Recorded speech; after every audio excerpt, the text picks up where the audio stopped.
Salam damai sejahtera bagi kita semuanya. Kita akan mendengarkan firman Tuhan dengan tema Antikris akan datang sebelum Tuhan Yesus Kristus datang yang kedua. Ya, jadi sebelum Tuhan Yesus Kristus datang yang kedua, itu terlebih dahulu Antikristus yang tunggal itu akan datang. Kita akan membaca 1 Korintus pasal yang ke-15 ayat 51 sampai 54. Sesungguhnya aku menyatakan kepadamu suatu rahasia. Kita tidak akan mati semuanya, tetapi kita semuanya akan diubah. Dalam sekejap mata pada waktu bunyi nafiri yang terakhir. Sebab nafiri akan berbunyi dan orang-orang mati akan dibangkitkan dalam keadaan yang tidak dapat binasa dan kita semua akan diubah. Karena yang dapat binasa ini harus mengenakan yang tidak dapat binasa, dan yang dapat mati ini harus mengenakan yang tidak dapat mati. Dan sesudah yang dapat binasa ini mengenakan yang tidak dapat binasa, dan yang dapat mati ini mengenakan yang tidak dapat mati, maka akan genaplah firman Tuhan yang tertulis, maut telah ditelan dalam kemenangan. Terima kasih. Jadi pada saat bunyi sangkakala yang terakhir, yaitu tentunya sangkakala yang ketujuh, ya, maka orang mati akan dibangkitkan dan yang masih hidup akan diubahkan, ya. Itu pada saat sangkakala yang ketujuh, itu berbarengan dengan meterai yang ketujuh, berbarengan dengan bokor yang ketujuh, ya, secara simboliknya demikian. Kita akan membaca 1 Tesalonika pasal yang keempat.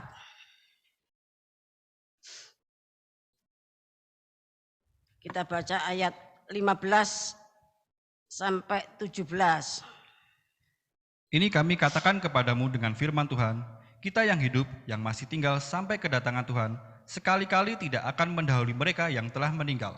Sebab pada waktu tanda diberi, yaitu pada waktu penghulu malaikat berseru dan sangkakala Allah berbunyi, maka Tuhan sendiri akan turun dari surga, dan mereka yang mati dalam Kristus akan lebih dahulu bangkit. Sesudah itu kita yang hidup, yang masih tinggal, akan diangkat bersama-sama dengan mereka dalam awan menyongsong Tuhan di angkasa. Demikianlah kita akan selama-lamanya bersama-sama dengan Tuhan. Ya, jadi kedatangan Tuhan yang digambarkan dalam 1 Korintus pasal 15 ayat 51 sampai 54, 1 Tesalonika pasal 4 ayat 15 sampai 17, itu adalah kedatangan Tuhan Yesus yang kedua. Ya, namun sebelum kedatangan Tuhan Yesus yang kedua, seperti yang digambarkan Korintus dan Tesalonika ini, Antikris itu akan datang terlebih dahulu. Kita baca 2 Tesalonika pasal 2. Kita baca ayat 1 sampai 12, agak cepat saja. Kedurhakaan sebelum kedatangan Tuhan. Tentang kedatangan Tuhan kita Yesus Kristus dan terhimpunnya kita dengan Dia, kami minta kepadamu saudara-saudara, supaya kamu jangan lekas bingung dan gelisah, baik oleh ilham roh maupun oleh pemberitaan atau surat yang dikatakan dari kami, seolah-olah hari Tuhan telah tiba. Janganlah kamu memberi dirimu disesatkan orang dengan cara yang bagaimanapun juga. Sebab sebelum hari itu haruslah datang dahulu murtad, dan haruslah dinyatakan dahulu manusia durhaka yang harus binasa. Ya, jadi sebelum kedatangan Tuhan itu, sebab sebelum hari itu huruf besar ya, hari kedatangan Tuhan itu haruslah datang dahulu murtad. Sudah perhatikan. Jadi nanti sebelum kedatangan Tuhan itu akan terjadi kemurtatan. Ya, akan datang dahulu murtad yang disebabkan oleh manusia durhaka yang harus binasa. Yang dimaksudkan dengan manusia durhaka itu adalah antikris yang akan membuat banyak orang murtad. Perhatikan, terus. Yaitu lawan yang meninggikan diri di atas segala yang disebut atau yang disembah sebagai Allah. Bahkan ia duduk di bait Allah dan mau menyatakan diri sebagai Allah. Tidakkah kamu ingat bahwa hal itu telah kerap kali kukatakan kepadamu ketika aku masih bersama-sama dengan kamu? Dan sekarang kamu tahu apa yang menahan dia, sehingga ia baru akan menyatakan diri pada waktu yang telah ditentukan baginya. Karena secara rahasia kedurhakaan telah mulai bekerja, tetapi sekarang masih ada yang menahan. Kalau yang menahannya itu telah disingkirkan, pada waktu itulah si pendurhaka baru akan menyatakan dirinya. Tetapi Tuhan Yesus akan membunuhnya dengan nafas mulutnya dan akan memusnahkannya kalau ia datang kembali. Ya, sebentar ya. Si pendurhaka atau manusia durhaka yang mendatangkan kemurtatan, dia itu disebut sebagai lawan yang meninggikan diri. Meninggikan diri itu artinya menyombongkan diri ya di atas Tuhan. Jadi dia itu lebih tinggi dari Tuhan. Ya. Kemudian dia itu duduk di bait Allah. Kalau duduk di bait Allah tentunya Bapak Ibu yang dikasih Tuhan, ya itu menunjuk kepada orang Yahudi dan juga orang Kristen. Bapak Ibu kasih Tuhan, memakai namaku. Kalau Matius 24 ayat 5, mari dibacakan. Matius 24 ayat yang kelima. Sebab banyak orang akan datang dengan memakai namaku dan berkata, akulah Mesias, dan mereka akan menyesatkan banyak orang. Ya, terima kasih. Jadi antikris itu nanti dikatakan memakai namanya Tuhan. Berkata atas nama Tuhan. Dan berkata, akulah Mesias. Bapak Ibu yang dikasih Tuhan, Mesias itu artinya yang diurapi Roh Kudus. Ya. Namun mereka akan menyesatkan banyak orang. Menyesatkan banyak orang, membuat orang murtad. Jadi sebelum kedatangan Tuhan yang seperti yang dinyatakan dalam Korintus dan Tesalonika tadi, akan terjadi kemurtatan. Saudara perlu perhatikan firman hari ini. Dicatat yang baik-baik, didengarkan yang baik-baik. Para remaja jangan HP-nya ya dipakai yang lain-lain selain dari firman Tuhan dan Alkitab. Diperhatikan ya. Karena dia mengatakan akulah Mesias. Tetapi menyesatkan banyak orang, membuat banyak orang murtad. Terima kasih ya. Tadi dikatakan ayat 6 sampai 8 dari 1-2 Tesalonika tadi.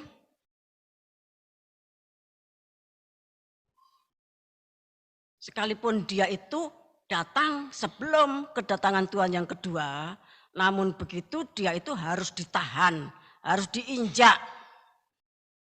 Ya, harus diinjak sehingga gerakannya itu sangat dibatasi. Bapak Ibu sudah ngasih Tuhan, karena kalau tidak dibatasi tidak ada orang yang selamat. Ya, diinjak, antikris itu harus diinjak. Ya. Munculnya antikris itu dari laut. Laut itu menunjuk air yang banyak. Air yang banyak itu menunjuk ya kumpulan orang yang sangat banyak dari segala kaum, suku, bahasa dan bangsa. Dari situ nanti muncul antikris, karena antikris yang tunggal itu adalah seorang manusia ya, yang dirasuk dan diberi kekuatan oleh naga atau iblis. Ya, sekalipun dia sudah muncul, Bapak Ibu yang dikasih Tuhan, tetapi masih diinjak atau ditahan. Sekalipun demikian, ayat 7 dikatakan, karena secara rahasia kedurhakaan telah mulai bekerja. Jadi sejak zaman Rasul Paulus menulis surat kepada jemaat Tesalonika, kurang lebih 2000 tahun yang lalu, antikris itu sudah mulai bekerja, tetapi masih rahasia. Dan sangat sulit untuk membedakan, karena dia mengatakan, akulah Mesias. Sehingga kepada jemaat Galatia, Rasul Paulus mengingatkan, akan adanya Injil lain, adanya Yesus lain. Kepada jemaat Korintus yang dipersiapkan menjadi yang sedang dipertunangkan, dipersiapkan untuk menjadi mempelai perempuan Tuhan Yesus ya, dikatakan hati-hati dengan Yesus lain, dengan Injil lain, dengan roh yang lain. Bapak Ibu sungguh Tuhan, jadi justru penyesatan itu memakai nama yang sama, yang identik dengan yang dipakai oleh kekristenan. Karena dia berkata, akulah Mesias. Aku ini juga diurapi Roh Kudus. Aku ini juga juru selamat. Aku bisa menyelamatkan. Mesias itu kan artinya juru selamat. Saudara perhatikan ya. Jadi antikris itu datang lebih dahulu. Bahkan sejak zaman purba sudah bekerja, sekalipun masih rahasia. Bapak Ibu yang dikasih Tuhan, ya. Dan menjelang kegenapan kitab Wahyu, menjelang kegerakan kuda putih, laut itu harus diinjak, bumi itu harus diinjak. Laut itu tempat munculnya antikris, bumi itu tempat munculnya nabi palsu, itu harus diinjak. Supaya terkumpul, ya, terselamatkan Israel untuk masuk tubuh Kristus. Seperti yang digambarkan, yang dituliskan dalam Wahyu pasal 7 ayat 1 sampai 8. Sampai pemeteraian Israel, bumi ini dikendalikan, diinjak. Baru nanti ketika ya Israel yang dimeterai, para guru, malaikat Garuda, dan hierarki sudah disingkirkan. Disingkirkan kemana? Mereka masuk ke kapal. Ya, Bapak Ibu sungguh Tuhan, maka barulah antikris itu meledak menjadi-jadi.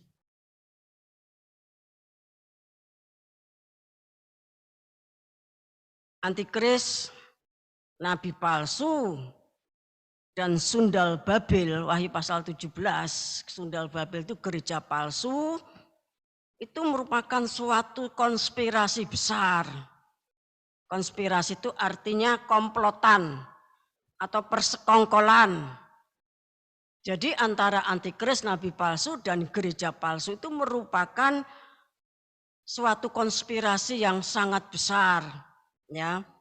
Merupakan suatu persekutuan yang sangat besar yang bersifat mendunia.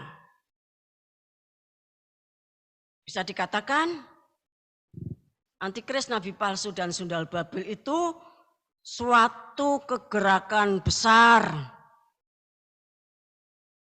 ya, yang terdiri dari manusia,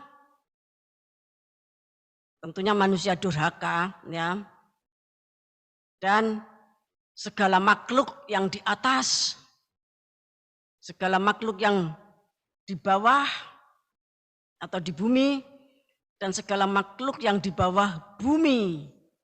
Artinya kegerakan besar akhir zaman yang dipimpin oleh antikris, nabi palsu, dan sundal Babel, gereja palsu itu meliputi manusia darah daging, meliputi semua iblis setan dari kerajaan angkasa seperti yang digambarkan dalam Efesus pasal 6 ayat 10 dan seterusnya itu, pemerintah, penguasa, penghulu, dan roh jahat di udara, dari segala macam alien, dari segala monster, dari segala macam raksasa-raksasa yang sekarang ini masih berhibernasi ya di tempat-tempat yang dikhususkan bagi mereka. Bapak Ibu sungguh Tuhan, ya. Kegerakan ini sangat besar sekali.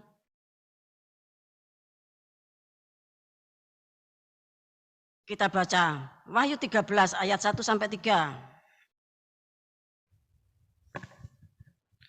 Binatang yang keluar dari dalam laut, dan ia tinggal berdiri di pantai laut. Lalu aku melihat seekor binatang keluar dari dalam laut, bertanduk 10, berkepala 7. Di atas tanduk-tanduknya terdapat 10 mahkota, dan pada kepalanya tertulis nama-nama hujat.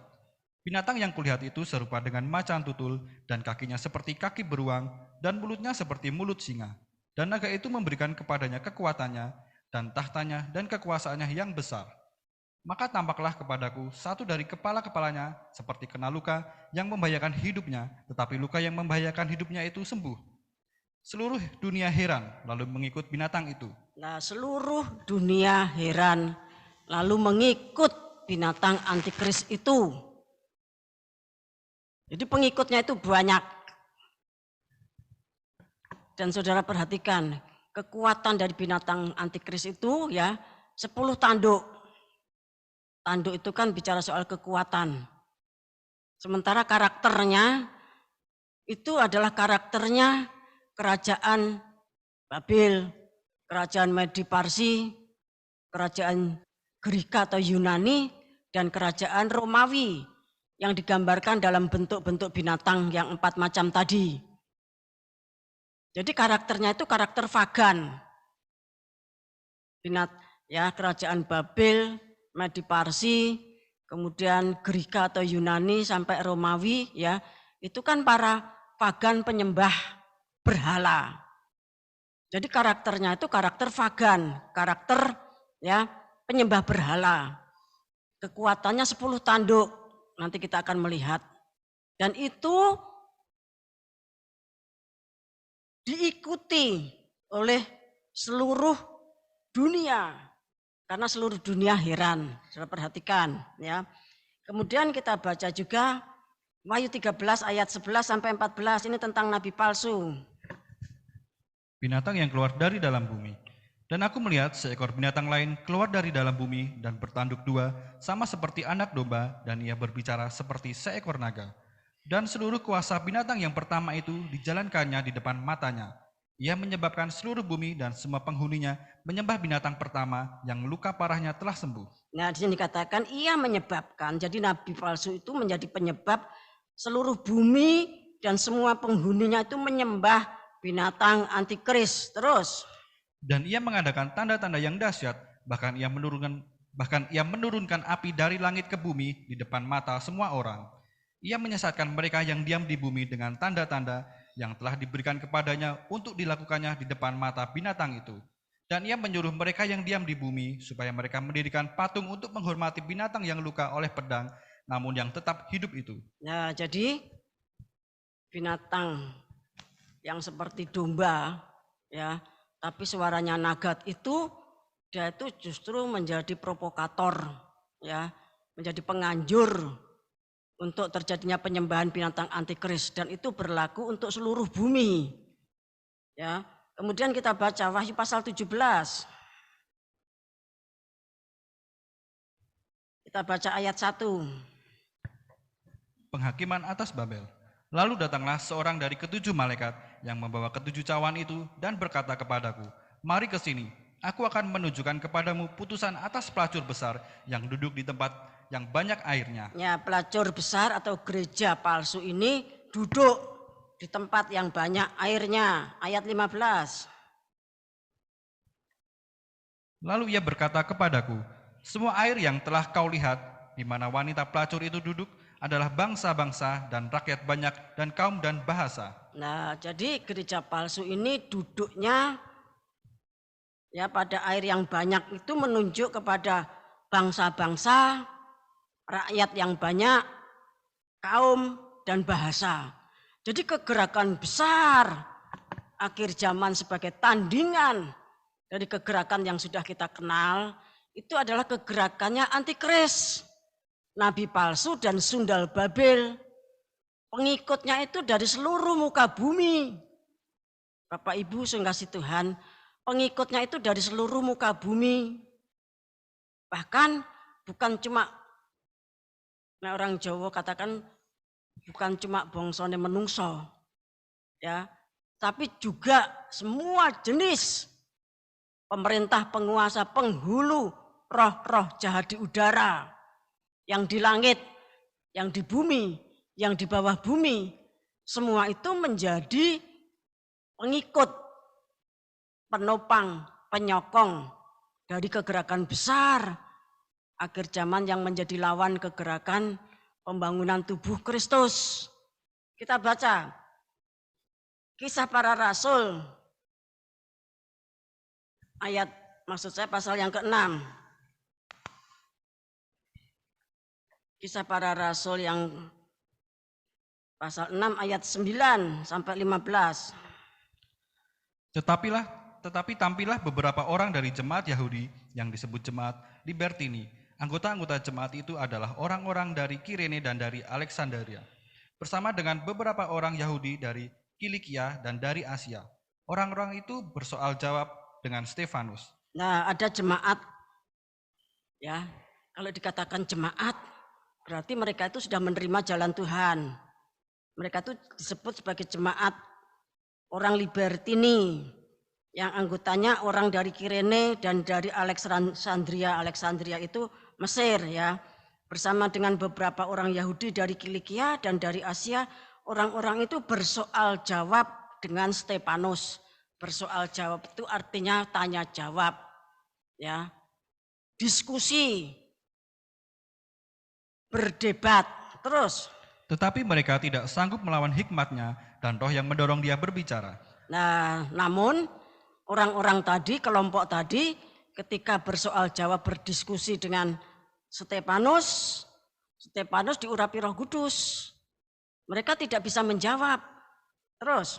Lalu mereka menghasut beberapa orang untuk mengatakan, kami telah mendengar dia mengucapkan kata-kata hujat terhadap Musa dan Allah. Nah, akhirnya orang yang kalah debat tadi menghasut banyak orang dengan memfitnah bahwa Stefanus itu menghujat Musa dan menghujat Allah. Terus. Dengan jalan demikian, mereka mengadakan suatu gerakan di antara orang banyak serta tua-tua dan ahli-ahli Taurat. Mereka menyergap Stefanus, menyeretnya dan membawanya ke hadapan mahkamah agama. Nah, kemudian terbentuklah suatu gerakan. Gerakan tadi kan orang Yahudi, orang-orang jemaat dari yang disebut jemaat Libertini. Mereka berasal dari, ya, Kirene dan Alexandria. Ada orang-orang Yahudi dari Kilikia yang sukanya itu berdebat, bersoal jawab. Namun ketika kalah tidak sportif, menghasut orang banyak, kemudian membentuk suatu gerakan, ya, untuk menyeret Stefanus dibawa ke mahkamah agama. Terus. Lalu mereka memajukan saksi-saksi palsu yang berkata, orang ini terus-menerus mengucapkan perkataan yang menghina tempat kudus ini dan hukum Taurat. Nah, kemudian mereka itu menggunakan saksi-saksi palsu untuk mengatakan Stefanus ini orangnya, ya, menghina tempat kudus, menghina bait Allah. Mereka itu para pembela bait Allah yang nanti tahun 70 Masehi dihancurkan oleh Tuhan melalui tentara Romawi. Karena Tuhan menghendaki bait Allah itu sudah diganti dengan tubuhnya sendiri. Terus. Sebab kami telah mendengar dia mengatakan bahwa Yesus orang Nazaret itu akan merubuhkan tempat ini dan mengubah adat istiadat yang diwariskan oleh Musa kepada kita. Semua orang yang duduk di dalam sidang mahkamah agama itu menatap Stefanus. Lalu mereka melihat muka Stefanus sama seperti muka seorang malaikat. Nah, dari bacaan ini, Bapak Ibu sekalian Tuhan, itu merupakan suatu nubuatan pada kegerakan besar akhir zaman yang akan mempertahankan bait Allah, hukum Musa, hukum Taurat, tetapi memfitnah Tuhan Yesus Kristus dan pengikutnya. Itu menjadi satu contoh atau menjadi suatu nubuat bahwa kegerakan yang akan terjadi pada akhir zaman itu nanti seperti itu. Akan menyeret saudara ke mahkamah agama. Bapak Ibu ngasih Tuhan, ya. Zaman itu saja mereka itu sudah membentuk suatu gerakan untuk menghakimi Stefanus karena kalah debat. Kita baca juga KPR 14 Ayat 5 sampai 7. Maka mulailah orang-orang yang tidak mengenal Allah dan orang-orang Yahudi bersama-sama dengan pemimpin-pemimpin mereka menimbulkan suatu gerakan untuk menyiksa dan melempari kedua rasul itu dengan batu. Setelah rasul-rasul itu mengetahuinya, menyingkirlah mereka ke kota-kota di Likaonia, yaitu Listra dan Derbe dan daerah sekitarnya. Ya, di sini dikatakan, mulailah orang-orang yang tidak mengenal Allah. Mereka itu bergabung dengan orang-orang Yahudi. Saudara perhatikan, ini firman nubuatan. Orang-orang yang tidak mengenal Allah, yang tidak mengenal Tuhan Yesus Kristus, yang tidak menerima Tuhan Yesus Kristus, kemudian mereka itu bergabung dengan orang-orang Yahudi untuk menimbulkan suatu gerakan. Saudara perhatikan ayat 5. Ya, mereka menimbulkan suatu gerakan untuk menyiksa dan melempari kedua rasul itu dengan batu. Namun demikian kedua rasul itu mereka menyingkir. Jadi gerakannya itu adalah gerakan yang dibentuk dari antara orang Yahudi dan orang yang tidak mengenal Allah itu untuk menyiksa kedua rasul kalau zaman itu. Tapi nanti pada akhir zaman seperti yang dinubuatkan dalam kitab Wahyu, mereka itu melakukan pemenjaraan. Barang siapa ditentukan untuk ditawan, dia akan ditawan. Barang siapa ditentukan untuk dibunuh, dia akan dibunuh. Berkaitan dengan angka 666. Itu aktivitas atau perbuatan dari gerakan yang dulu pernah ada pada zamannya Kisah Para Rasul. Kita baca 1 Tesalonika pasal 2. Ayat 15 dan 16. Bahkan orang-orang Yahudi itu telah membunuh Tuhan Yesus dan para nabi dan telah menganiaya kami. Apa yang berkenan kepada Allah tidak mereka pedulikan dan semua manusia mereka musuhi. Karena mereka mau menghalang-halangi kami memberitakan firman kepada bangsa-bangsa lain untuk keselamatan mereka. Demikianlah mereka terus-menerus menambah dosa mereka sampai genap jumlahnya dan sekarang murka telah menimpa mereka sepenuh-penuhnya. Ya, ini diucapkan oleh Rasul Paulus, dan murka telah menimpa mereka sepenuh-penuhnya. Itu terjadi ketika tahun 70 Masehi Bait Allah dihancurkan, kemudian tahun 135 Masehi perang Bar Koba yang membuat orang Israel, ya, orang Yahudi kehilangan negaranya, bahkan dihapus dari atlas atau dari peta bumi, namanya diganti menjadi Palestina oleh orang Romawi dengan tujuan untuk membangkitkan satu perasaan yang sakit, perasaan yang terhina, suatu perasaan permusuhan dari musuh bebuyutannya orang Yahudi, yaitu orang Filistin yang sudah punah pada waktu itu. Orang Filistin itu sudah punah. Nama itu diberikan oleh penguasa Romawi tahun 135-an. Bapak Ibu sekasih Tuhan. Ya. Jadi di dunia ini sejak Kejadian pasal 3 ayat yang ke-15, di mana Tuhan mengatakan, Tuhan itu bersabda bahwa Tuhan akan mengadakan permusuhan, suatu permusuhan yang bersifat bebuyutan, suatu permusuhan yang bersifat berkelanjutan antara Kristus dan Kristus beserta pengikutnya dengan anti-Kristus yang pada waktu itu Kejadian pasal 3 ayat 15 wujudnya ular, benihnya ular. Jadi ular itu sepanjang 2000 tahun itu, sepanjang 6000 tahun sejak Kejadian pasal 3 itu punya benih yang tentunya sudah sangat banyak sekali. Demikian juga Kristus, ya, perempuan itu juga punya benih, salah satu benih unggulan yang menjadi pemimpin besar, yaitu Tuhan Yesus Kristus. Antikris dan pengikutnya. Jadi pada akhir zaman ini ada dua kegerakan besar. Setiap orang Kristen yang tujuannya adalah membangun tubuh Kristus, entahkah itu membangun pintu gerbangnya, membangun mezbah kurban bakarannya, membangun bejana pembasuhan, membangun pintu kemah, ya, membangun meja roti, membangun pelita emas, membangun mezbah dupa, dan seterusnya, membangun pintu tirai sampai membangun tabut perjanjian, itu berada dalam satu kegerakan yang dipimpin oleh firman Allah dan Roh Kudus. Namun demikian, kegerakan besar yang satunya yang merupakan kegerakan dari ular yang pada akhir zaman sudah menjadi naga merah. Ya, merah padam yang besar, ya, dengan seluruh keturunannya, yaitu manusia durhaka, pemerintah, penguasa, penghulu roh jadi udara, setan dengan segala macam bentuk dan namanya, karena tiap-tiap wilayah, tiap-tiap daerah, tiap-tiap negara itu punya, ada setan-setan dengan bentuk dan namanya beda-beda.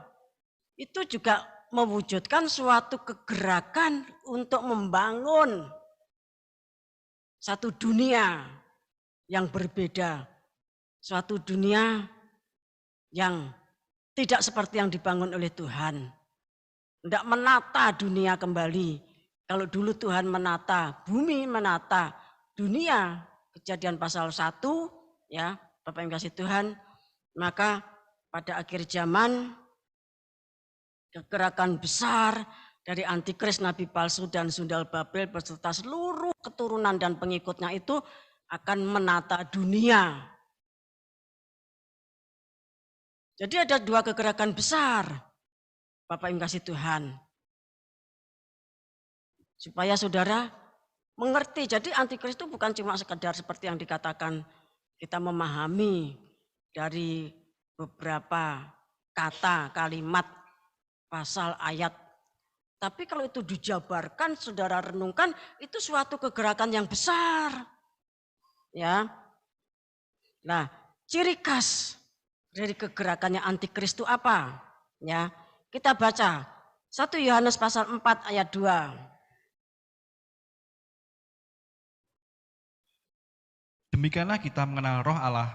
Setiap roh yang mengaku bahwa Yesus Kristus telah datang sebagai manusia berasal dari Allah. Terus? Dan setiap roh yang tidak mengaku Yesus tidak berasal dari Allah. Roh itu adalah roh antikristus, dan tentang dia telah kamu dengar bahwa ia akan datang dan sekarang ini ia sudah ada di dalam dunia. Ya, dalam bahasa Jawanya, enggonmu podo nitik roh Allah, iku titikane mengkene. Sedengah roh kang ngakoni Yesus jumeneng Kristus, ya. Bahasa Yunaninya, Mesias rawuh maujud daging, iku asline saka ing Allah. Lan sedengah roh kang ora ngakoni Yesus jumeneng Kristus, Yunaninya Mesias kang rawuh maujud daging, iku asline ora saka ing Allah. Jadi perbedaannya, ya, bahwa dia yang datang sebagai manusia itu adalah firman yang menjadi daging. Kita baca Injil Yohanes pasal 1 ayat 1, 2 dan ke-14.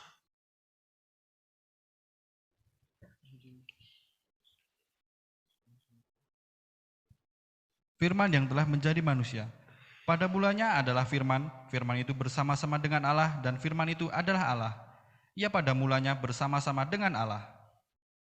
Langsung ayat 14. Ayat 14, firman itu telah menjadi manusia dan diam di antara kita, dan kita telah melihat kemuliaannya, yaitu kemuliaan yang diberikan kepadanya sebagai anak tunggal Bapa, penuh kasih karunia dan kebenaran. Ya, jadi Tuhan Yesus Kristus itu adalah firman yang menjadi daging, firman yang menjadi manusia. Tuhan Yesus Kristus itu adalah Allah, Tuhan pencipta langit bumi seisinya, mulai dari hari ke-1 sampai hari ke-6, hari yang ke-7 istirahat. Ya, dia itu pada hari Natal menjadi manusia. Lah yang percaya kepada peristiwa itu adalah orang Kristen. Yang tidak percaya bahwa firman itu bisa menjadi manusia, bahwa Allah itu bisa menjadi manusia, itu adalah antikristus. Kita baca Yohanes pasal 10.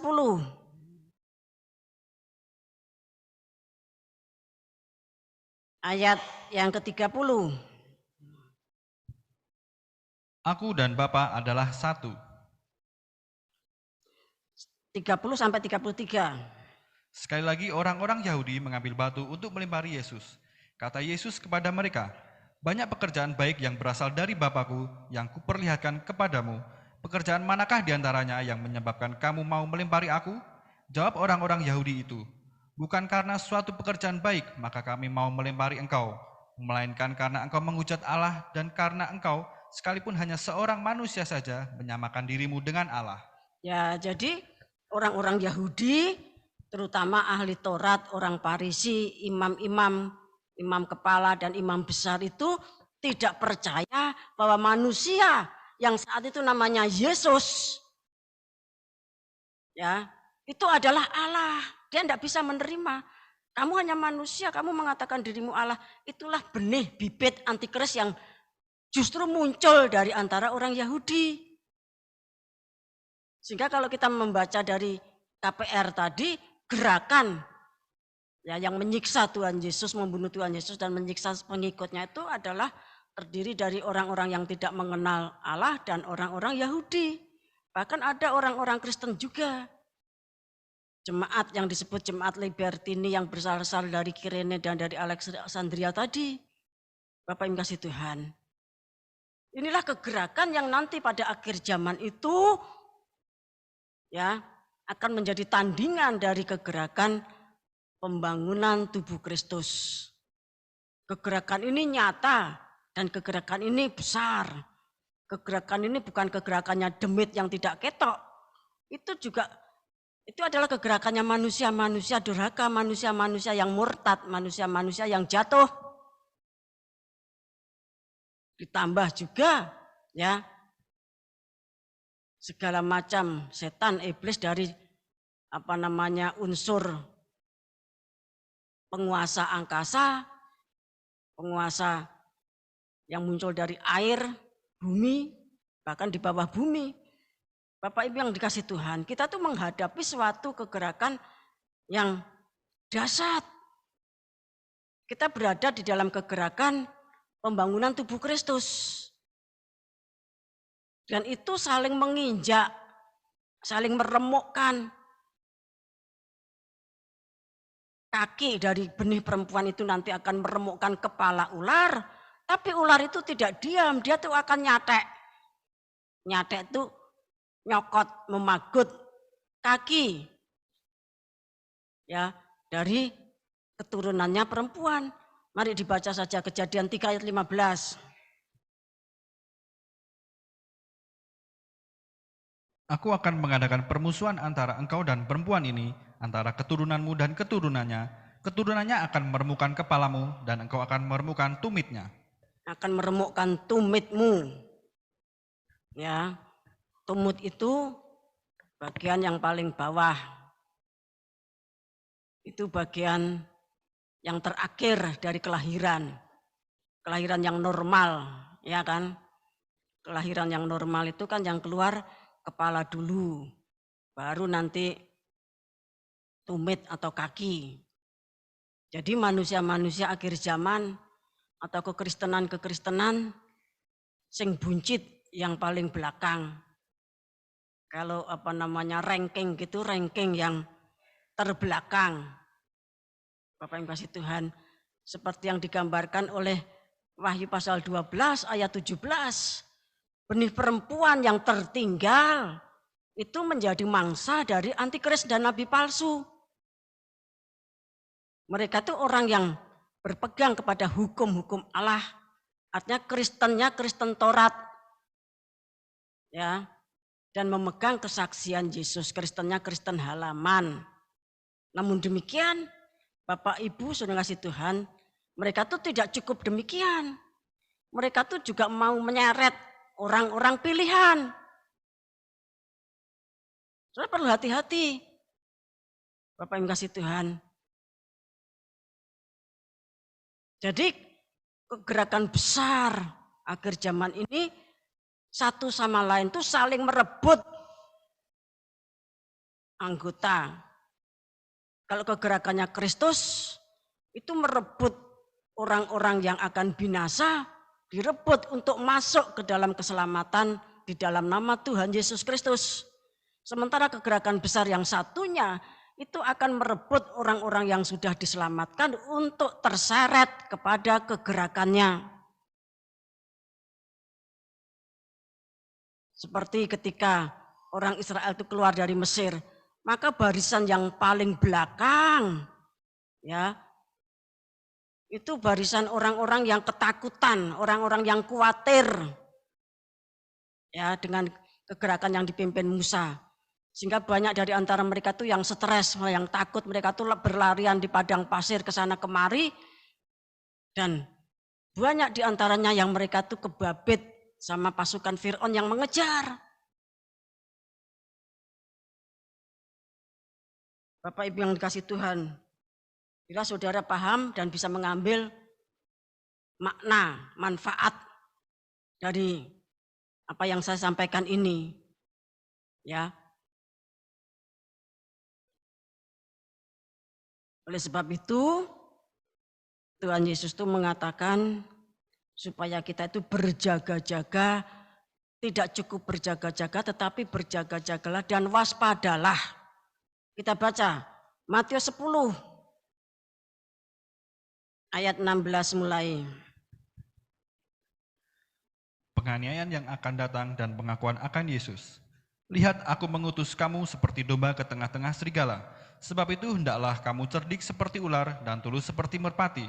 Tetapi waspadalah terhadap semua orang, karena ada yang akan menyerahkan kamu kepada majelis agama dan mereka akan menyesah kamu di rumah ibadatnya. Nah, di sini katakan ayat 17, tetapi waspadalah terhadap semua orang. Mari dilanjutkan. Dan karena aku, kamu akan digiring ke muka penguasa-penguasa dan raja-raja sebagai suatu kesaksian bagi mereka dan bagi orang-orang yang tidak mengenal Allah. Apabila mereka menyerahkan kamu, janganlah kamu khawatir akan bagaimana dan akan apa yang harus kamu katakan, karena semuanya itu akan dikaruniakan kepadamu pada saat itu juga. Karena bukan kamu yang berkata-kata, melainkan roh Bapamu, dia yang akan berkata-kata di dalam kamu. Orang akan menyerahkan saudaranya untuk dibunuh, demikian juga seorang ayah akan anaknya, dan anak-anak akan memberontak terhadap orang tuanya dan akan membunuh mereka. Dan kamu akan dibenci semua orang oleh karena namaku, tetapi orang yang bertahan sampai pada kesudahannya akan selamat. Apabila mereka menganiaya kamu dalam kota yang satu, larilah ke kota yang lain, karena aku berkata kepadamu, sesungguhnya sebelum kamu selesai mengunjungi kota-kota Israel, Anak Manusia sudah datang. Nah, ini peringatan Tuhan itu yang pertama-tama tentunya untuk ya pengikutnya. Manakala mereka itu dibawa ke mahkamah agama, ya, kemudian untuk disiksa, dianiaya, apalagi kalau kemudian dibawa ke pengadilan Romawi, Bapak yang kasih Tuhan, sehingga banyak orang Kristen pada waktu itu, banyak hamba-hamba Tuhan, banyak imam, bahkan para rasul itu menjadi martir, ya, disiksa, dibunuh oleh majelis agama dan oleh kekaisaran Romawi. Tadi di sini dikatakan, ya, orang akan menyerahkan saudaranya untuk dibunuh.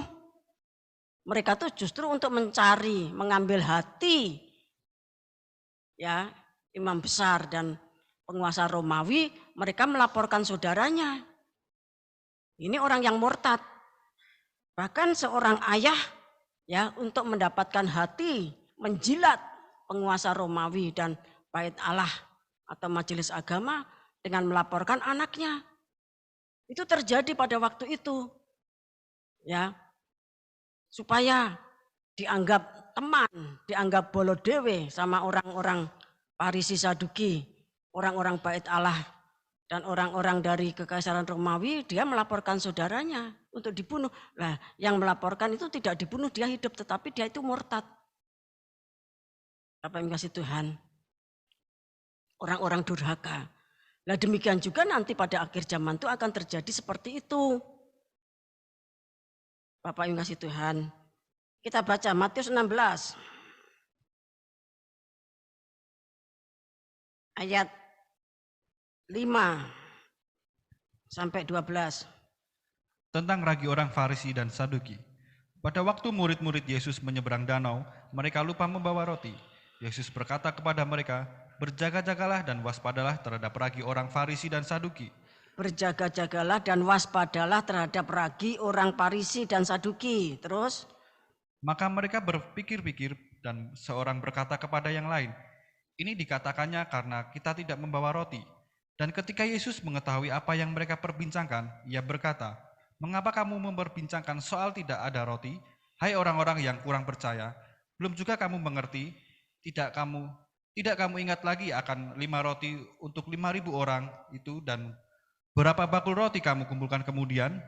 Ataupun akan 7 roti untuk 4.000 orang itu dan berapa bakul kamu kumpulkan kemudian? Bagaimana mungkin kamu tidak mengerti bahwa bukan roti yang kumaksudkan?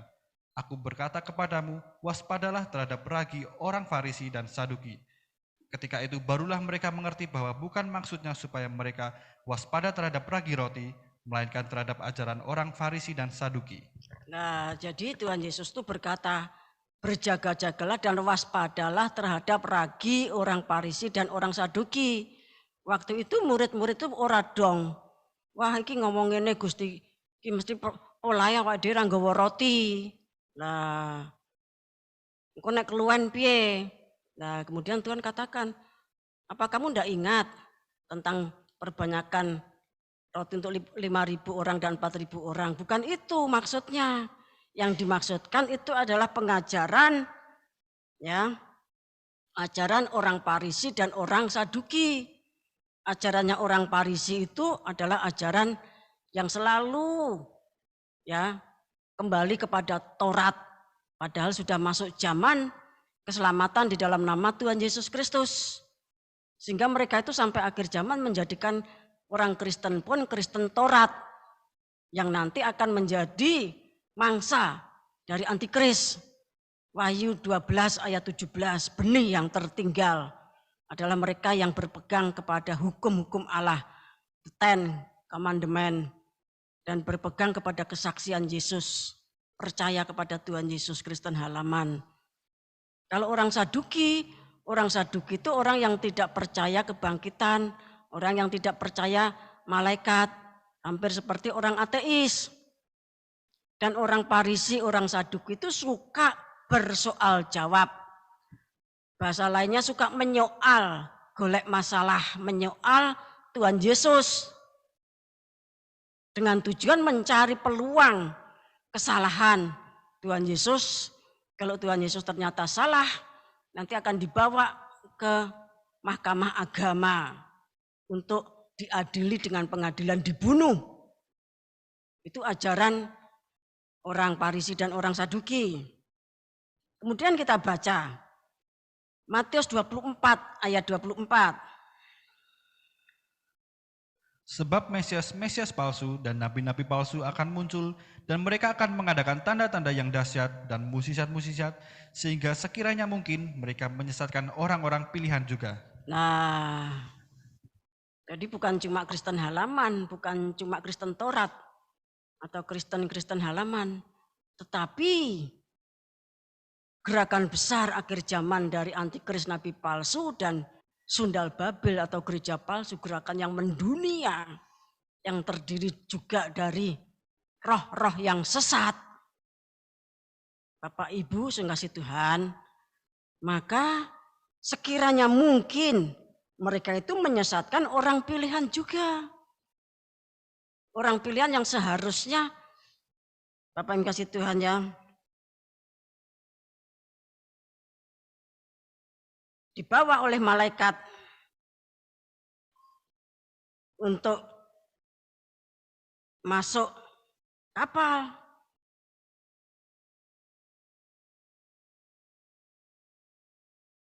Ayat 31 dari Matius 24. Dan ia akan menyuruh keluar malaikat-malaikatnya dengan meniup sangkakala yang dahsyat bunyinya, dan mereka akan mengumpulkan orang-orang pilihannya dari keempat penjuru bumi, dari ujung langit yang satu ke ujung langit yang lain. Nah, ini orang-orang pilihan yang nanti diambil oleh malaikat untuk masuk kapal. Tetapi Matius 24 ayat 24 tadi, siapa yang terseret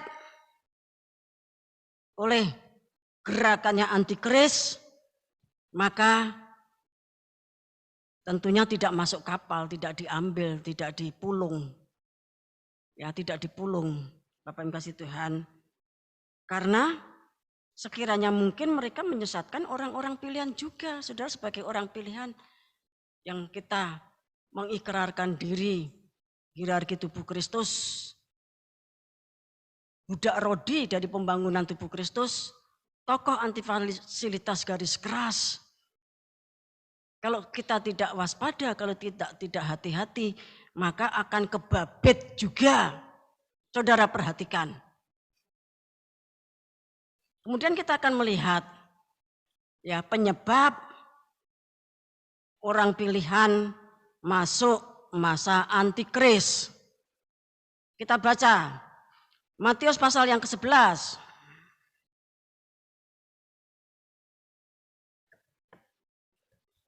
Ayat 2-6. Yesus dan Yohanes Pembaptis. Di dalam penjara Yohanes mendengar tentang pekerjaan Kristus, lalu menyuruh murid-muridnya bertanya kepadanya, "Engkaukah yang akan datang itu atau haruskah kami menantikan orang lain?" Yesus menjawab mereka, "Pergilah dan katakanlah kepada Yohanes apa yang kamu dengar dan kamu lihat. Orang buta melihat, orang lumpuh berjalan, orang kusta menjadi tahir, orang tuli mendengar, orang mati dibangkitkan, dan kepada orang miskin diberitakan kabar baik. Dan berbahagialah orang yang tidak menjadi kecewa dan menolak aku." Ya, ketika Yohanes Pembaptis itu di penjara, padahal dia tuh sejak kecil kan sudah dipersiapkan dengan doa puasa. Makannya saja cuma madu dan belalang, pakaiannya ya dibatasi. Bapak yang kasih Tuhan.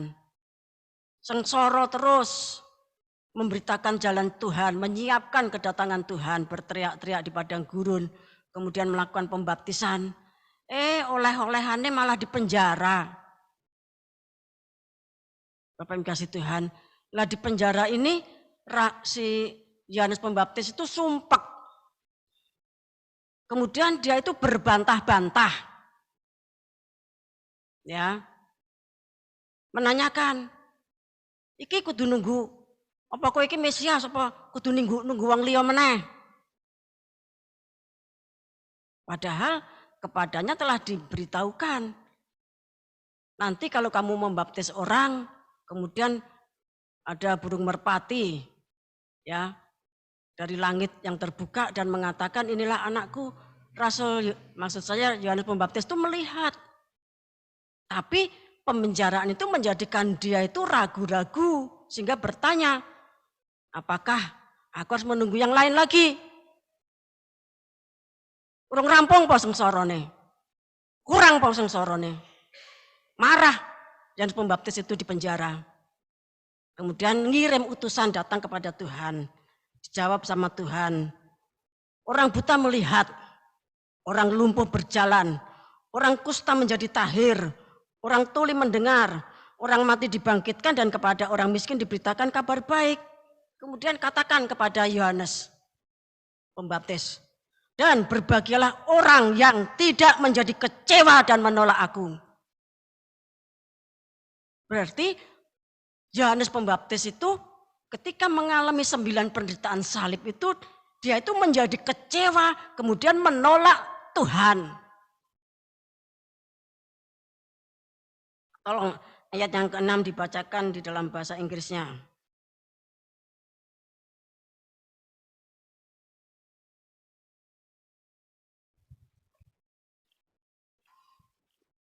"And blessed is he whosoever shall not be offended in me."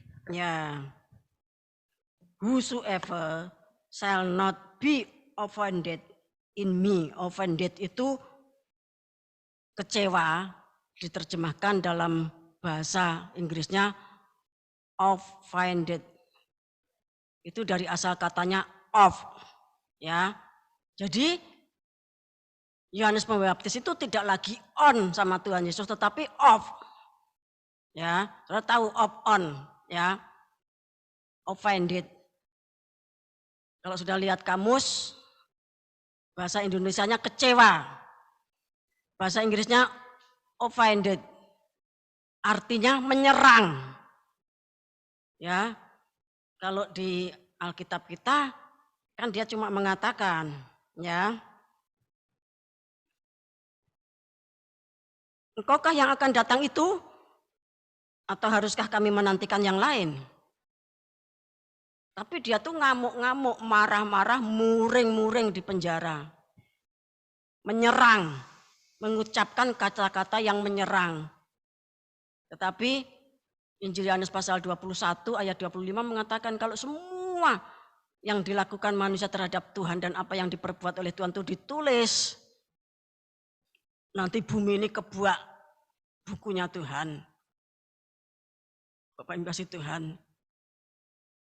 Jadi orang yang kecewa itu menyerang dengan perkataan. Nah, penyebabnya apa?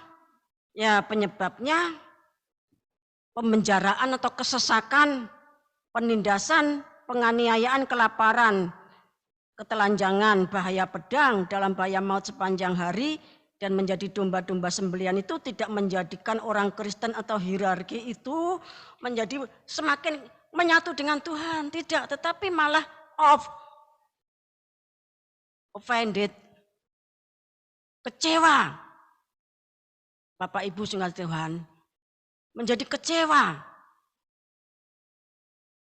Karena memang pengajaran Alkitab kita itu ya yang disampaikan para rasul dan para nabi, yang disampaikan Rasul Paulus itu semuanya tuh serba sengsara.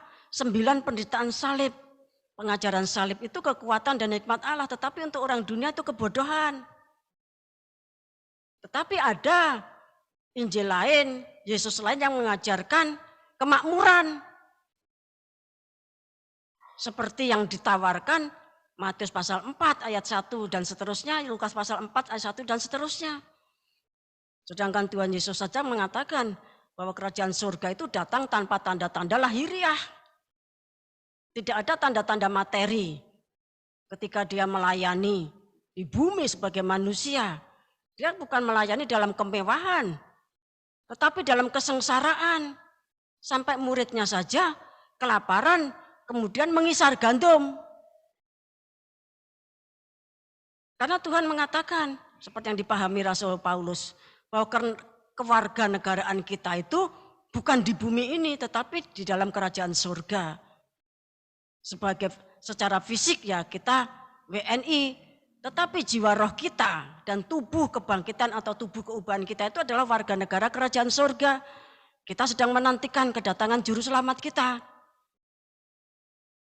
Nah, orang-orang yang kecewa itu orang yang tidak menjadikan 9 penderitaan salib yang ditulis dalam Roma pasal 8 ayat 35 sampai 39 itu merupakan sarana untuk tidak terpisahkan dari Kristus. Kasihnya semakin menyatu. Tidak, tetapi justru membuat mereka tuh offended, kecewa, akhirnya menyerang. Bapak Ibu sungguh Tuhan, itulah penyebabnya, yaitu penyebabnya itu materi, kenikmatan daging, rasa dan harta yang tidak diperoleh ketika menjadi orang Kristen. Bapak Ibu sudah kasih Tuhan.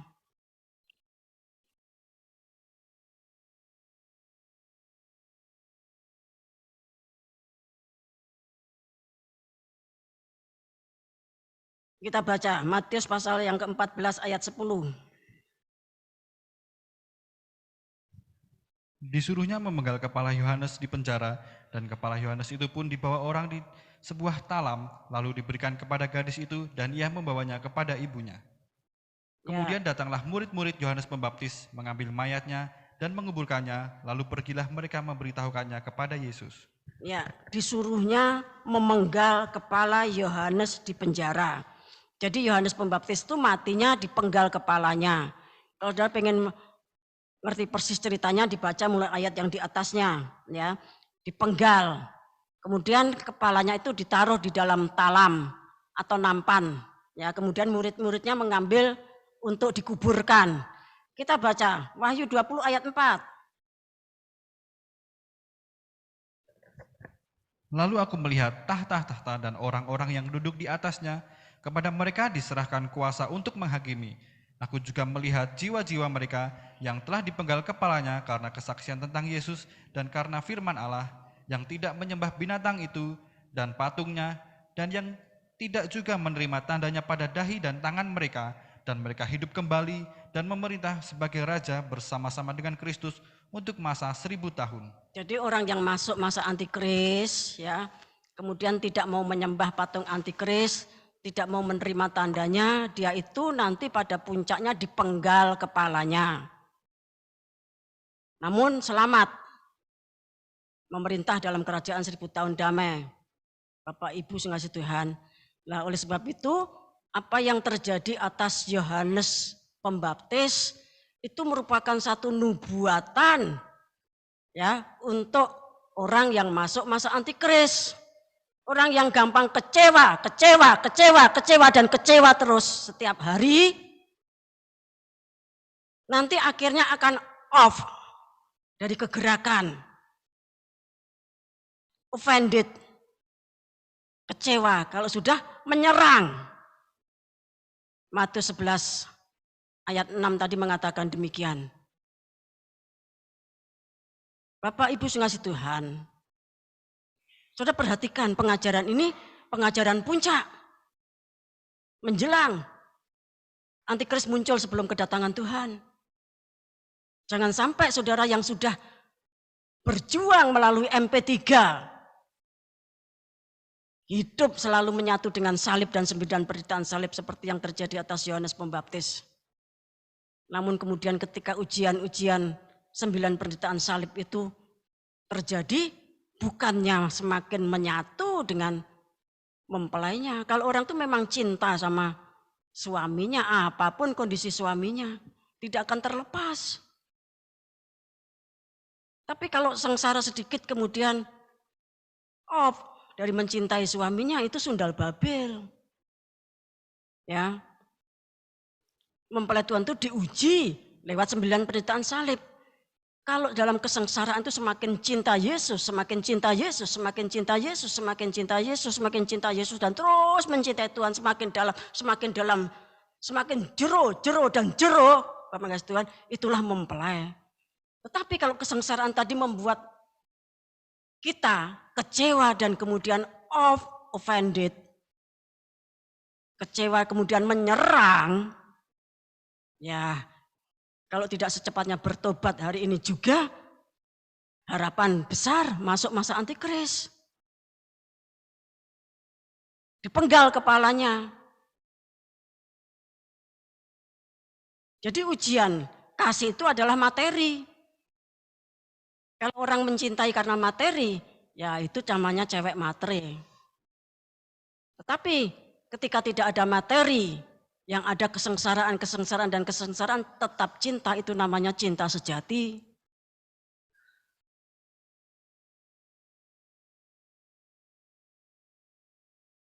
Kita baca Markus 6 ayat 1 sampai 3. Yesus ditolak di Nazaret. Kemudian Yesus berangkat dari situ dan tiba di tempat asalnya, sedang murid-muridnya mengikuti dia. Pada hari Sabat ia mulai mengajar di rumah ibadat, dan jemaat yang besar takjub ketika mendengar dia, dan mereka berkata, dari mana diperolehnya semuanya itu? Hikmat apa pulakah yang diberikan kepadanya? Dan musisat-musisat yang demikian bagaimanakah dapat diadakan oleh tangannya? Bukankah ia ini tukang kayu, anak Maria, saudara Yakobus, Yoses, Yudas, dan Simon?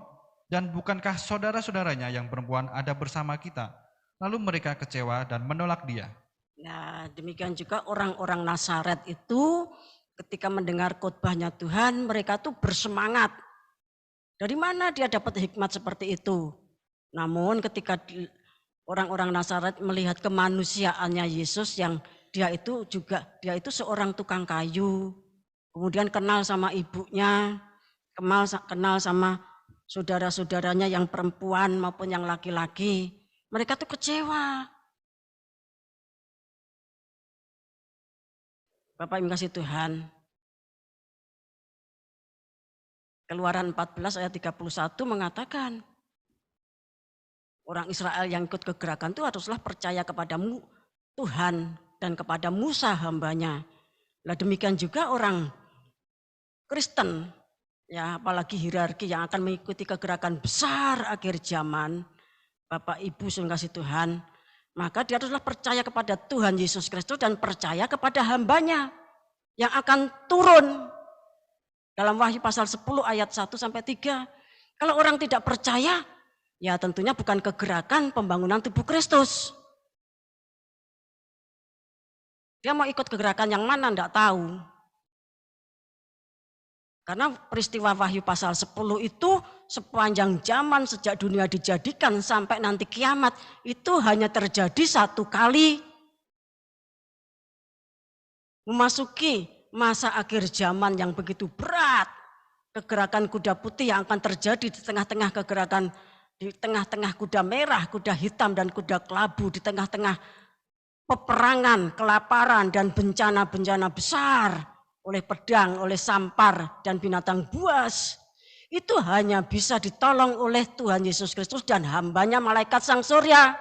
Sedangkan orang yang kalau di situ ada Ayub, ada Daniel, Bapak Ibu kasih Tuhan, ya, dan ada satu nabi terbesar, ada Elia pun tidak bisa menolong, karena Ayub, Daniel, ya, dan Elia atau nabi yang lainnya itu tidak dipersiapkan, tidak dilatih untuk kegerakan besar akhir zaman. Mereka bekerja untuk zamannya, sedangkan malaikat Sang Surya yang dinubuatkan di dalam Yesaya 4, 5, 6, yang dinubuatkan di dalam Yesaya 5, 2, 3. Dia itu dilatihnya di neraka.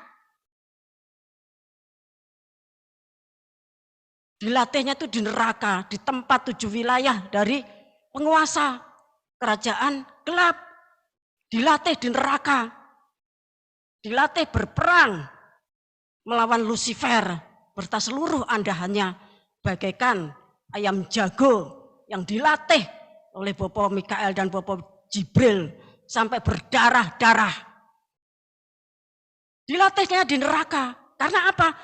Dia satu saat harus mengambil orang dari neraka, diselamatkan. Di neraka itu ada pemberitaan Injil untuk masa-masa akhir ini. Itu ayatnya.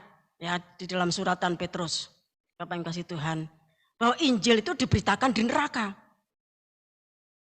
Nah, siapa yang berani memberitakan Injil di neraka? Tentunya Tuhan Yesus dan orang yang dilatih di neraka. Sehingga banyak orang dari neraka itu diselamatkan, mereka yang percaya kepada Injil. Itulah yang ditulis di dalam Yesaya 5, 3 ayat terakhir. Karena dia menyerahkan hidupnya sampai ke dalam maut, maka orang besar dan orang kuat itu menjadi rampasan dan menjadi jarahan. Dirampas dari alam maut, dijarah dari genggam neraka. Nanti kalau saudara sudah masuk kapal, sudah akan tahu siapa-siapa mereka mantan neraka itu. Saya tahu, tapi tidak usah ngomong sama saudara. Ya, dilatihnya di neraka. Ayub tidak dilatih di neraka. Daniel tidak dilatih di neraka. Musa pun tidak dilatih di neraka. Bapak Ibu sudah ngasih Tuhan. Tetapi malaikat Sang Surya yang muncul di dalam Wahyu pasal 10 itu dilatihnya di neraka. Sejak dimulainya pewahyuan itu sudah dimasukkan neraka. Dan itu terjadi berulang kali. Sehingga paham jalan-jalannya di neraka itu. Karena neraka itu merupakan kerajaan maut. Bapak Ibu sungguh Tuhan, dilatihnya tuh di neraka. Kalau saudara mau jadi malaikat Sang Surya, saudara mau jadi malaikat Garuda, ya daftar roh untuk dilatih di neraka sama Tuhan. Dia terus merebut orang-orang dari neraka.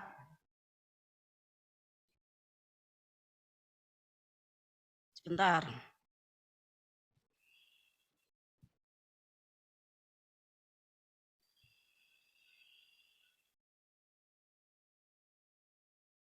Satu Petrus pasal 4 ayat yang ke-6. Itulah sebabnya maka Injil telah diberitakan juga kepada orang-orang mati, supaya mereka sama seperti semua manusia dihakimi secara badani, tetapi oleh roh dapat hidup menurut kehendak Allah. Nah, kalau dulu memang ayat ini masih ditutup, ya karena belum saatnya. Ayat ini masih ditutup. Tetapi ketika pintu tirai itu sudah dirobek melalui kematian, maka dikatakan bahwa Injil itu juga diberitakan di alam maut, di neraka. Dan orang-orang yang di neraka itu yang percaya kepada pemberitaan, ya, deklarasi, Bapak Ibu kasih Tuhan, dari Injil, mereka itu percaya. Dan mereka itu diambil, dirampas dari alam maut, dirampas dari kebinasaan. Bapak Ibu sudah ngasih Tuhan. Oleh sebab itu, siapapun manusia di bumi yang pengen menjadi malaikat Garuda, pengen menjadi malaikat Sang Surya, Bapak Ibu kasih Tuhan, daftaro untuk dilatih di neraka. Karena saudara harus mengambil orang-orang dari neraka. Itulah yang disebut panen raya. Yang dikatakan panen raya itu secret dan deeper, sangat dalam, tersembunyi. Sudah lihat sampai sekarang 7 tahun panen raya. Tidak ada komentarnya. Namun demikian ketika panen raya itu sudah terjadi, Bapak Ibu kasih Tuhan, pewahyuan itu tetap berlanjut. Pewahyuan yang dari surga itu mengalir dari kepala kepada tubuhnya. Bapak Ibu yang kasih Tuhan. Orang katakan, mana panen raya? Oh, nanti kalau mereka masuk kapal akan melihat. Ya, bahkan dari tiap-tiap suku, bangsa, kaum, dan bahasa, dari 5 benua ini banyak juga yang secara fisik dimenangkan oleh kembar jiwa, oleh kembar jiwa, oleh kembar jiwa, kembar jiwa, dimenangkan. Ya karena kita memang cuma tinggal di Tompean, tidak mungkin kembar jiwa datang ke sini. Bapak yang kasih Tuhan, umpamanya toh datang kita tidak kenal juga, ya toh, sehingga kita tidak ngerti. Panen raya itu sudah terjadi. Banyak, mari kita baca Yesaya 53.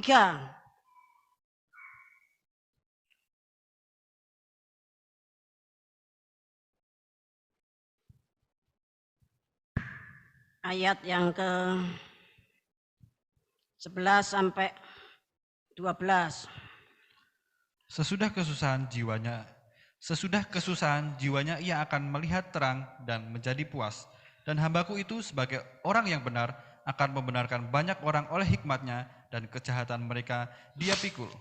Sebab itu aku akan membagikan kepadanya orang-orang besar sebagai rampasan, dan ia akan memperoleh orang-orang kuat sebagai jarahan, yaitu sebagai ganti karena ia telah menyerahkan nyawanya ke dalam maut, dan karena ia terhitung di antara pemberontak-pemberontak, sekalipun ia menanggung dosa banyak orang dan berdoa untuk pemberontak-pemberontak. Firman ini terutama dan pertama-tama sekali tertuju untuk Tuhan Yesus Kristus. Kemudian selanjutnya dikatakan tertuju untuk hamba yang misterius. Ya, Satrio Piningit. Tetapi kepada hierarki diajarkan itu adalah malaikat Garuda atau malaikat Sang Surya.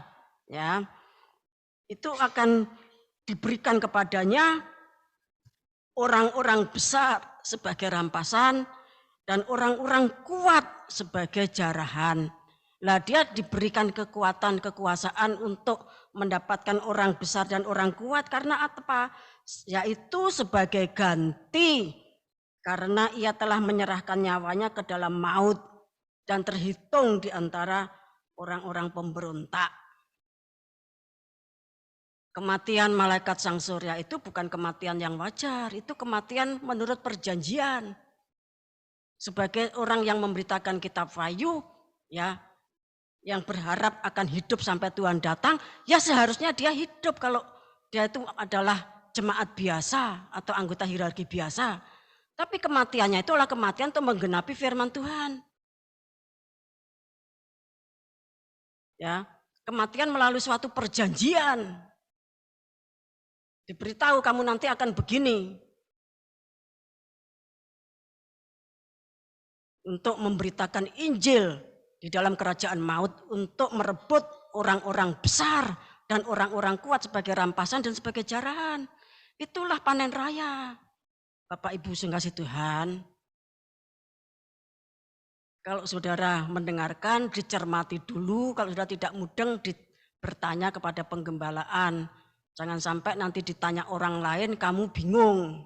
Ya, menjelaskannya salah, bikin masalah lagi. Bapak Ibu yang kasih Tuhan.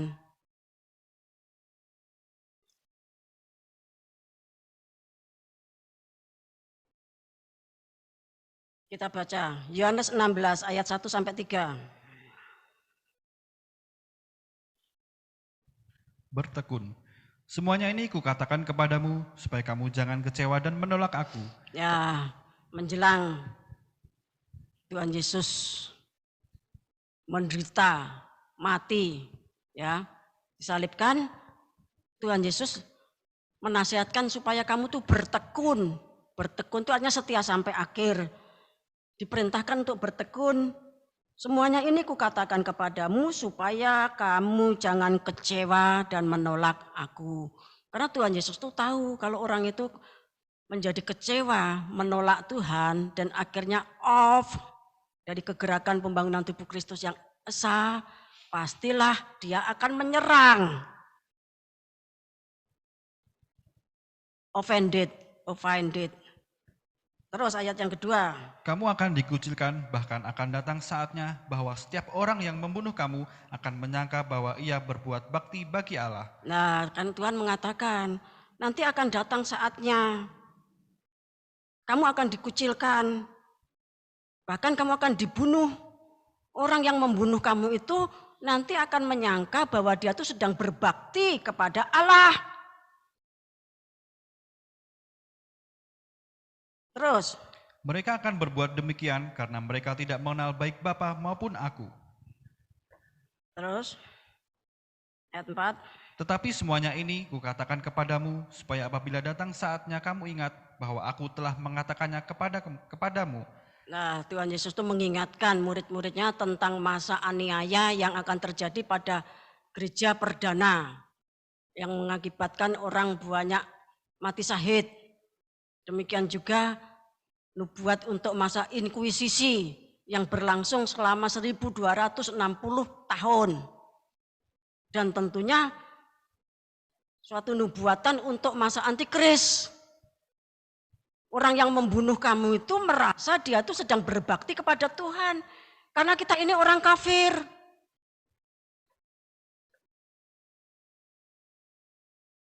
Bapak Ibu yang dikasih Tuhan.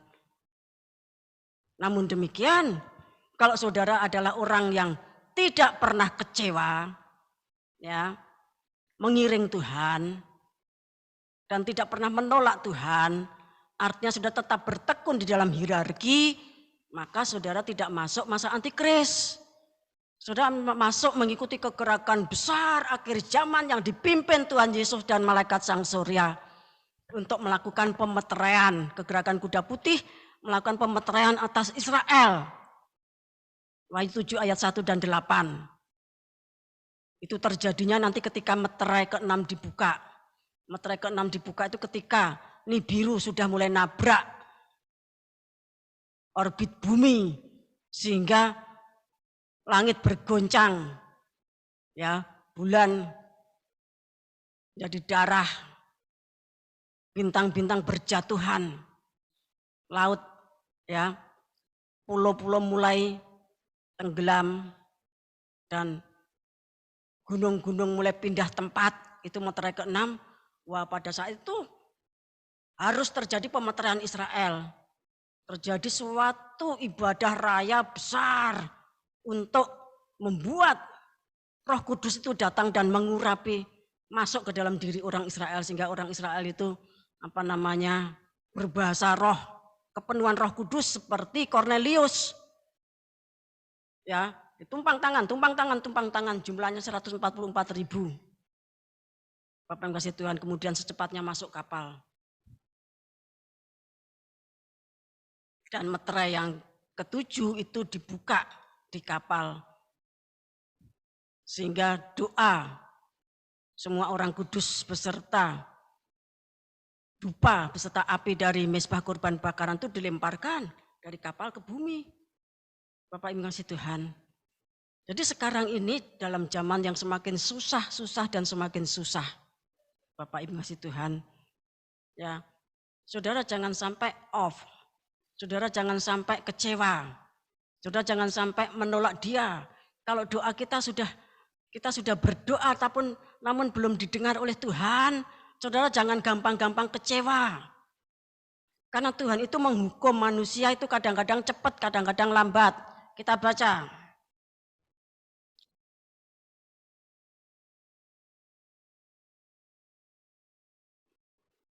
Satu Timotius pasal 5 ayat 24-25. Dosa beberapa orang mencolok seakan-akan mendahului mereka ke pengadilan, tetapi dosa beberapa orang lagi baru menjadi nyata kemudian. Demikian pun perbuatan baik itu segera nyata, dan kalau tidak demikian, ia tidak dapat terus tinggal tersembunyi.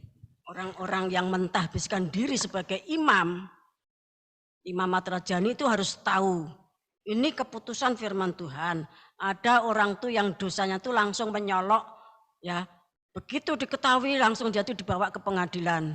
Tapi ada dosa beberapa orang itu yang sepertinya ditutupi. Orang dan konangan. Baru nyata kemudian. Nah demikian juga perbuatan baik itu ada yang langsung dapat upah atau dapat pahala.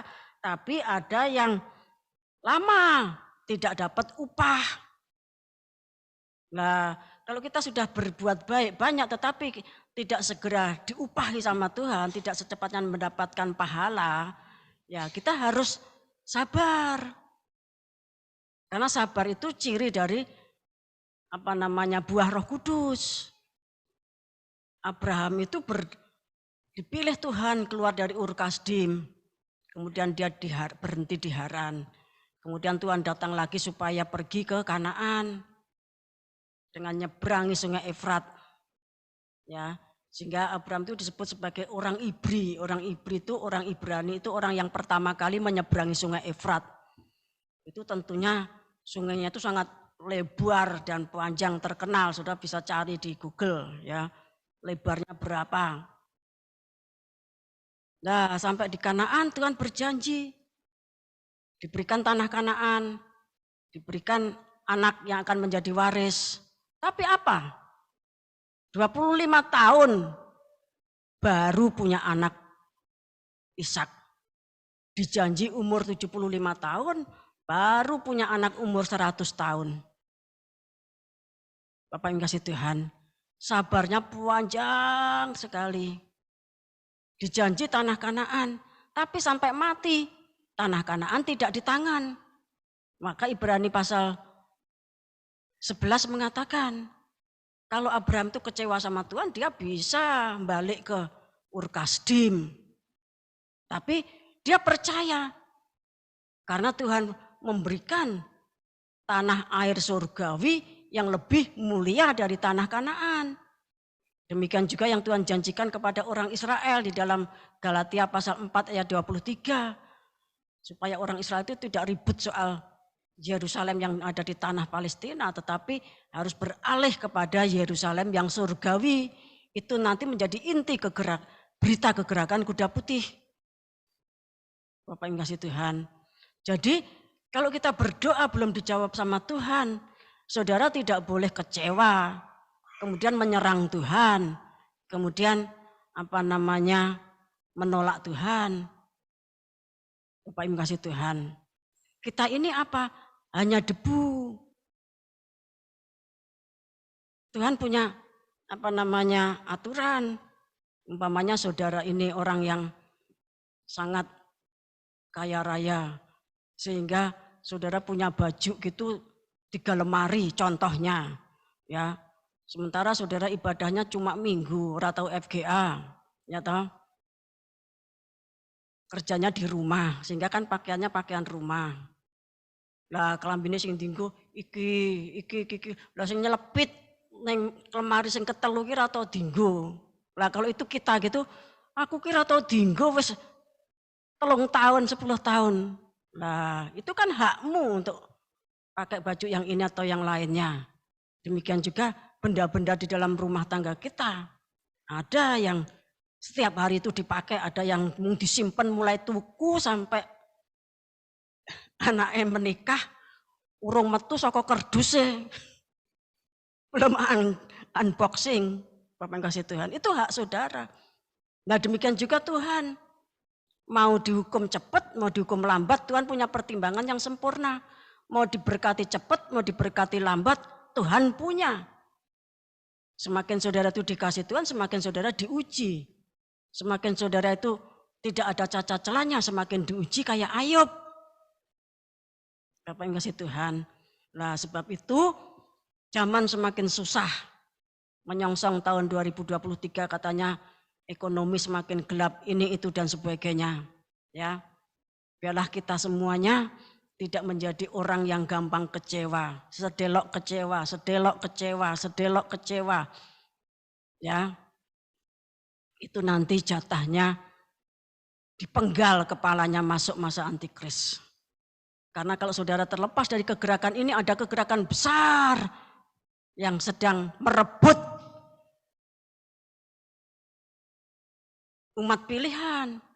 Matius 24 ayat 24 itu sekiranya mungkin orang pilihan pun bisa direbut masuk ke gerakan besar yang satunya. Semoga Roh Kudus mengurapi kita semuanya, membuat kita semakin hati-hati dan semakin waspada.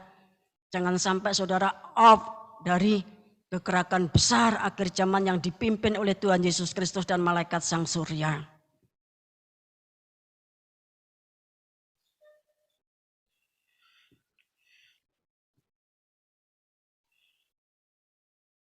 Kita pujikan Yesaya 5:23.